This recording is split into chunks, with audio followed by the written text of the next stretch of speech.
Hi everyone, it's Nicole Noble here, and will be discussing feminist therapy today.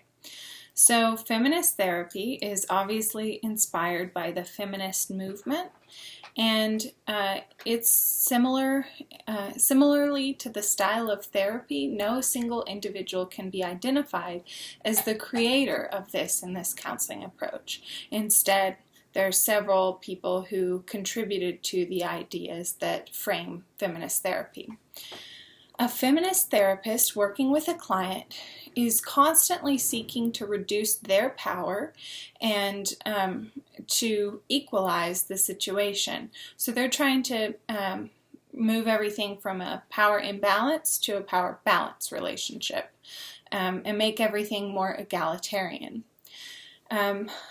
Other things that they may do in order to try to achieve this goal of improving the relationship and making it more balanced is they may try to make sure that their clients feel comfortable selecting whichever seat they would prefer. So instead of saying have a seat and directing them to a specific seat, they may say please sit wherever you'd like. Then they might ask their client to read articles or topics or things that would help empower their client to have more information. So again, that the counselor and client are more on equal ground. And the counselor is constantly seeking to educate the client about the therapeutic process. So they're going to go over really clearly about the expectations of counseling, about their time together, and what the goals of the sessions are going to be. So that the client feels like they have a lot of autonomy and independence throughout the process. And they're going to try to welcome challenges from clients as well. The feminist counselor is trying to make sure that they allow the client to recognize that the personal issues that they may be experiencing actually are political. So you may hear this term a lot, the personal is political with a feminist therapist. That's because all of the issues that clients are experiencing may be believed by a feminist therapist to come in some way from societal power imbalances or oppression that clients are experiencing. So, in order to reduce and continue with this egalitarian relationship, they're more likely to engage in self-disclosures. So the therapist will describe if they too have also experienced some kind of similar situation. If a client describes a sexual assault or a harassment experience, the counselor may also self-disclose that. And that's going to be much more prevalent with this type of approach than it would be in other approaches. Still, the whole purpose of self-disclosure in counseling for any productive counselor is going to be to help the client, but they may do it more frequently than other counseling approaches might typically do. And they may ask their clients to attend advocacy events. So again, that they're feeling empowered and they're advocating for societal changes.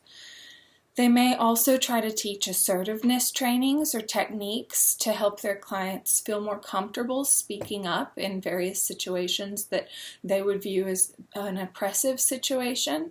So an example of this, and you've probably heard of this, but if in a meeting, if somebody had an idea and then nobody kind of responded to their train of thought, and then later somebody else had that same idea, sometimes what can happen is that same idea gets attributed to somebody else later.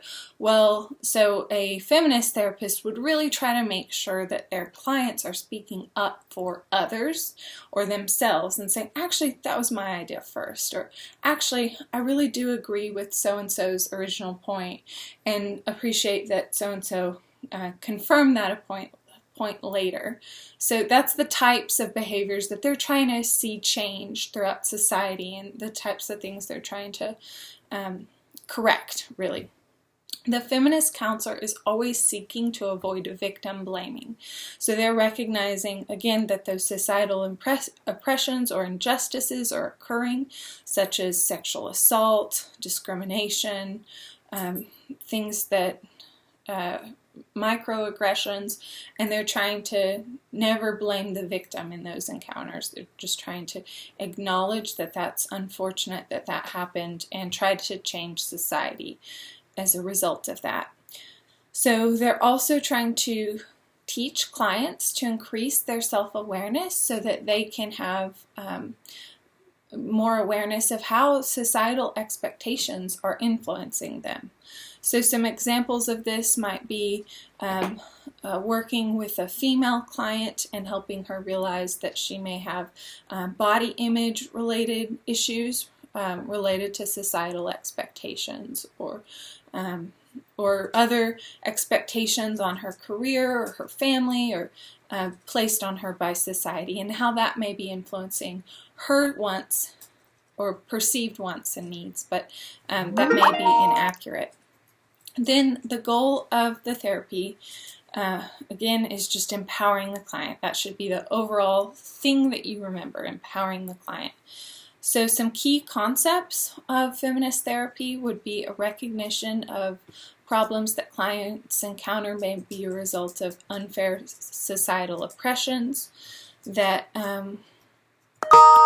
we automatically think of societal oppressions that women and minority groups experience when we think of feminist therapy, but it's also important to realize that other oppressions can happen to other groups. So men can have oppressive experiences and societal pressure, such as an extreme pressure to provide economically for their families, or be perceived as the protector and physically protective of their families, and how that may also be unfair.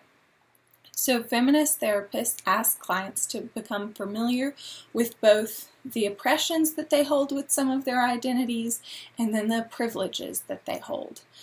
As all people have multiple different types of identities, in some roles we may have privileges, and in other roles we may have oppression. Another key concept with this approach is that they really don't necessarily agree with the DSM diagnosis or mental health assessments and questionnaires, because they often view those as normed on the majority of society rather than maybe a lot of who their clients may be. So they feel like it may be not accurate to diagnose somebody with a mental issue when in reality they may just be experiencing those oppressive things that are happening to them.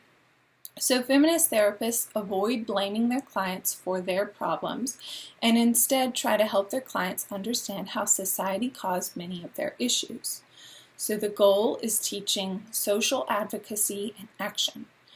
And again, the call and attention to unnecessarily violence, harassment, and sexual abuse.